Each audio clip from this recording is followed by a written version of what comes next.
मेरा कहने का मतलब है कि तेजस्वी प्रसाद यादव आज एक लड़ाई और भी लड़ रहे हैं। जो देश में संविधान का जो लड़ाई है वो बहुत बड़ा लड़ाई है, और आज उन्होंने इसलिए संविधान का लड़ाई लड़ रहे हैं कि एक दलित बैकवर्ड पिछड़ा SC ST OBC का लड़का यदि 60 नंबर लाता है तो जो अपर क्लास का लड़का है उसको 70 नंबर पर लाना होगा, तब जाकर के उसको नौकरी होगा। और उसी का वो लड़ाई लड़ रहे हैं। जो गरीब वर्ग के लोग जो है, जो नहीं पढ़ पाते हैं, जो अभाव में रहते हैं, वैसे लोग भी नौकरी करें, वैसे लोग भी जो निचले तबके निचले समाज के लोग हैं, जिसको समांती विचारधारा द्वारा प्रताड़ित किया जाता है, मानसिक, शारीरिक, आर्थिक, वैसे लोगों को मजबूत करने के लिए हरिजन एक्ट बचाने की बात कर रहे हैं। इसलिए मैं और सारा बिहार का जनता तेजस्वी जी के साथ है, और चिराग पासवान का इसलिए विरोध कर रहे हैं कि जो नरेंद्र मोदी हो चाहे अमित शाह हो, हर भाषण में कह रहे हैं कि यदि मेरा 400 आ गया, 400 पार हुआ तो मैं आरक्षण खत्म कर दूंगा। और उसके समर्थन में चिराग पासवान है, और चिराग पासवान घूम घूम के कहते हैं कि अयोध्या में राम मंदिर बना है। तो मैं उनको साफ साफ बता देना चाहता हूं कि बिहार का जनता राम मंदिर पर वोट नहीं करेगा। भगवान के नाम पर भीख मिलता है, वोट नहीं। इसलिए हम लोग कभी वोट देने का काम नहीं करेंगे। जो मुद्दा की बात करेगा, जो रोजगार की बात करेगा, जो गरीब को 10 किलो अनाज देने की बात करेगा, मैं उसका बात करूंगा। आपने दलित की बात की, निचला जाति की बात की, आपने गरीबों का बात किया, लेकिन कहीं न कहीं निचला जाति में तो चिराग पासवान भी आते हैं, तो दोनों में तो लड़ाई टक्कर होने वाली है। नहीं, देखिए, हमारा सबसे कहना है, सबसे बड़ी बात है कि चिराग पासवान बैकवर्ड माने दलित से आते हैं, हरिजन से आते हैं, लेकिन वो हरिजन है नहीं। यदि उनका पिताजी से यदि जाति प्रमाण पत्र बनेगा तो वो पासवान है, और यदि उनका माँ से बनेगा तो वो ब्राह्मण है। आप देखते होंगे यहाँ से यहाँ तक वो लपेट के रखते हैं धागा। वो अपने आप को साबित करते हैं कि उनका जो सोच है, उनका जो विचार है, वो समांती विचारधारा के लोग हैं, और समांती विचारधारा के लोग के साथ में वो कदम से कदम मिला के चल रहे हैं, और आरक्षण पर एक लाइन बोलने के लिए वो बात नहीं कर रहे हैं। तो वैसे लोगों को हम लोग भरपूर विरोध भी करते हैं, और वोट की चोट से उनको जवाब देने का काम करेंगे। जैसे कि हमारे साथ उपस्थित है एक काफी एक्सपीरियंसेस नेता है, आपसे ये जानना चाहेंगे कि शिवचंद्र राम जी को कैसे देख रहे, कैसे वो लड़ाई लड़ रहे इस बार? देखिए भाई, शिवचंद्र राम जी जो है वो गरीब का बेटा है, पहली बात। दूसरी बात कि वो समाज में अपना छाप बनाए हुए है। मैं बताना चाहता हूं कि 17 महीना के अंदर जिस तरह तेजस्वी यादव जी ने नौकरी देने का काम किया है, उसी प्रकार इन्होंने अपने विधानसभा क्षेत्र में बहुत सारा उपलब्धियां हासिल किया है, बहुत सारा चीज दिया है समाज के लिए, जनता के लिए। एक कारण ये है।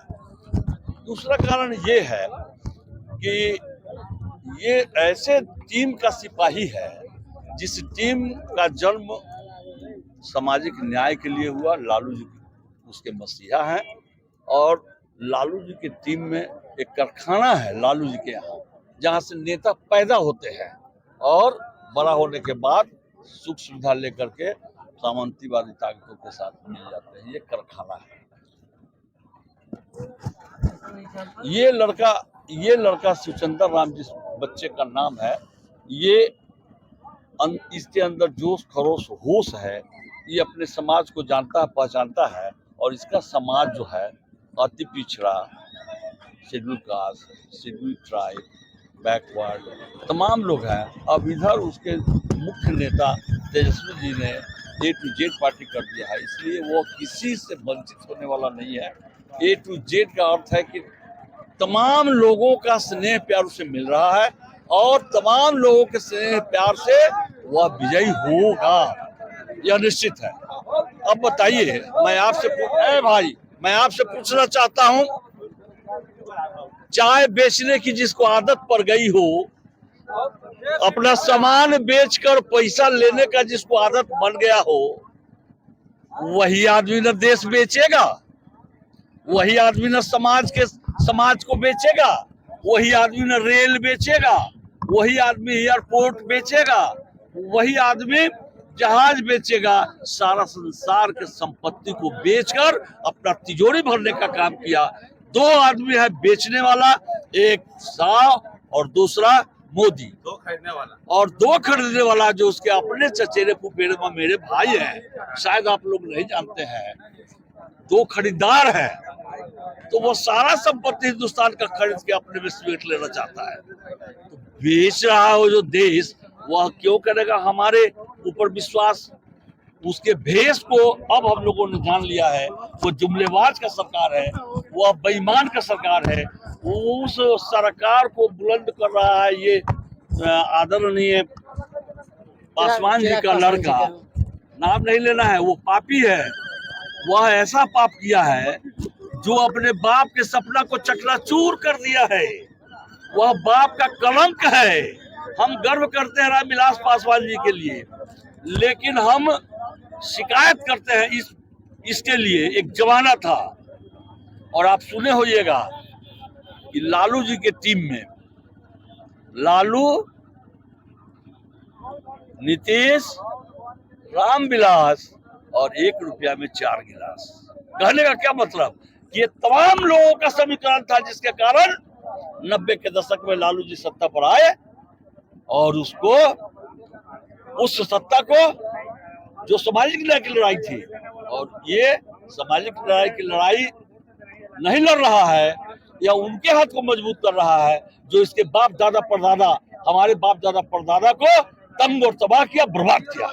और आज भी वो उसी का अनुमान बना हुआ है कि मैं राम के लंका में आग लगा दूंगा।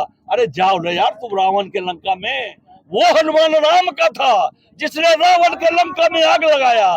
तुम हनुमान रावण का हो जिसमें राम के लंका को आग लगाने चले हो। यह है उसका परिचय। दूसरी बात कि जो आदमी गरीब गुरबा के बच्चा होगा वही गरीब गुरबा का दुख सहेगा। ये तो सोना के कटोरी लेकर पैदा हुआ, सोना के चम्मच लेके पैदा होगा। बाज किया जाने पर सौती का हाल, उसे क्या पड़ा हुआ है? एक भी दुसाध जाति को उसने संरक्षण नहीं दिया।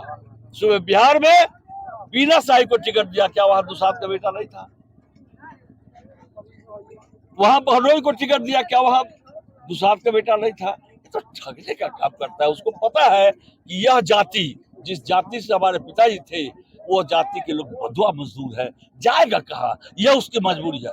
लेकिन इस बार वो तमाम पासवान जी हमारे शिवचंद्र राम के साथ हो गया है, इसलिए शिवचंद्र राम इस बार जो विजय हासिल करेगा वह कभी किसी ने नहीं किया है। हमको तो लगता है कि उसका जो ग्रीन बुक में नाम है उसको तोप देगा। ये है शिवचंद्र राम। अच्छा, मोदी जी बोलते हैं कि परिवारवाद को खत्म किया जाएगा, लेकिन यहाँ तो परिवारवाद को बढ़ाया जाता है। अच्छा, मोदी जी का बाल बच्चा है जो मोदी अपने मतारी के श्राद्ध में हिंदू धर्म को नहीं निभाया, दाढ़ी नहीं बनाया, जिससे 7 फेरा लिया, जिसने अपने पत्नी को भगा दिया, जिसको औलाद ही नहीं हुआ, बाज किया जाने पर सौती का पीड़ा हो, वो क्यों जानेगा?